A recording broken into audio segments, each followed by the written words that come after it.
be okay. I can dream the rest away. It's just a little touch of fate, it'll be okay. It sure takes its precious time, but it's got rights and so have I.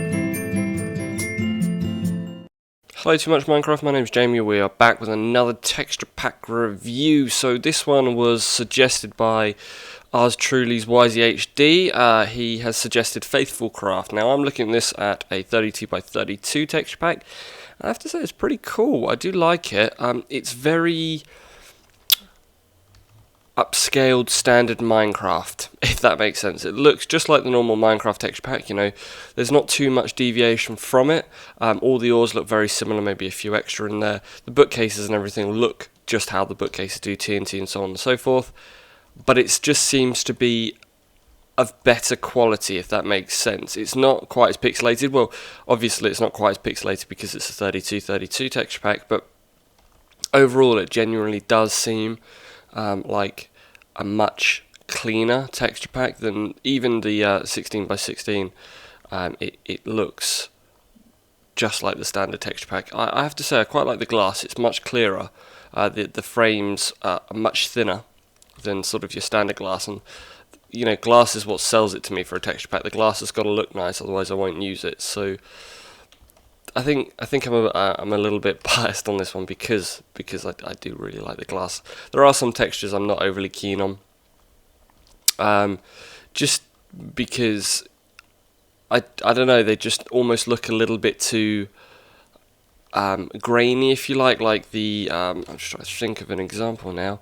Yeah, here we go. So the wheat and the slime balls and everything all just has this strange black outline. It's almost like it's trying to be a little bit Faithfulcraft kind of style, but they look good. I will say that they don't take away from it. It just, some things look a little thinner and a little grainy, I guess. You know, I keep saying that, but that's genuinely how I feel. So take a look at the ores. You know, you can obviously distinguish the ores pretty well. I quite like the diamond. It's got much more of a blue texture in there. You've got the solid blocks here, lapis, you know, as you expect. The portal looks pretty awesome. You know, it's a much more, well, it's a lot more detailed, which I quite like. So that's pretty good. The ladders have almost got a shadow, which look quite cool. The water, where's the water gone? It's over here. I don't really know what to make of it. I think it's, I don't know. It's a bit. Oh, spazzing out on the edge of the boat and cake there. It's a bit, it's almost too fine grained, you know. It's how I would expect the water in normal Minecraft to look. I don't think he's put in a great deal of effort into that, but overall it's a pretty decent texture pack. I have to admit, I would use it. I would consider using it over other texture packs, most definitely. But I think it all boils down to what it looks like in the real world. So we'll jump on over to a world now. And we'll see what it looks like. Because what I've done actually is I've decided to come into one of my older builds. This older build of mine is a Formula 1 track.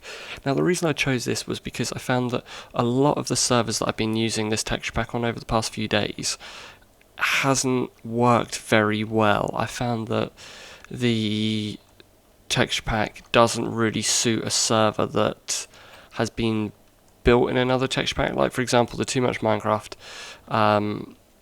server itself was built in Faithfulcraft, and it just doesn't look very nice because it's a standard texture pack, and it looks way nicer in a texture pack that complements the builds. And because this build was all built in the standard texture pack, God, like 2 years ago or something, it's got none of the new builds in it. I think probably the newest thing in here is, I don't even know, probably stackable fences was the newest thing when I last used it. So it complements this world quite well. With regards to other worlds, not so much. If you're going to do a let's play or something and you want just a slightly higher resolution texture pack, this is definitely one of the ones to use, I would say.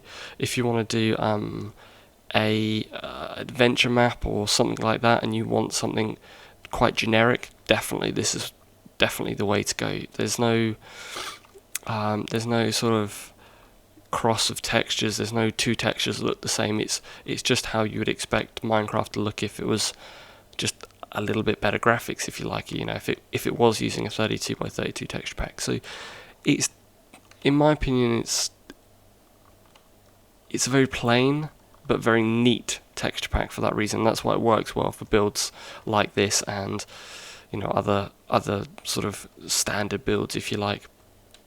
I have to say that it's not something that I will use too often. I think it'll probably be used when playing something like a Let's Play, or something like, I'm trying to think of an example, something on a community server where it's just literally a build community server where people build as and when they want. There's not necessarily a spawn point or anything like that, or just for a mess around with friends, and you don't really need to all have the same texture pack or anything like that, because it can be quite easily mistaken for just a high resolution classic texture pack.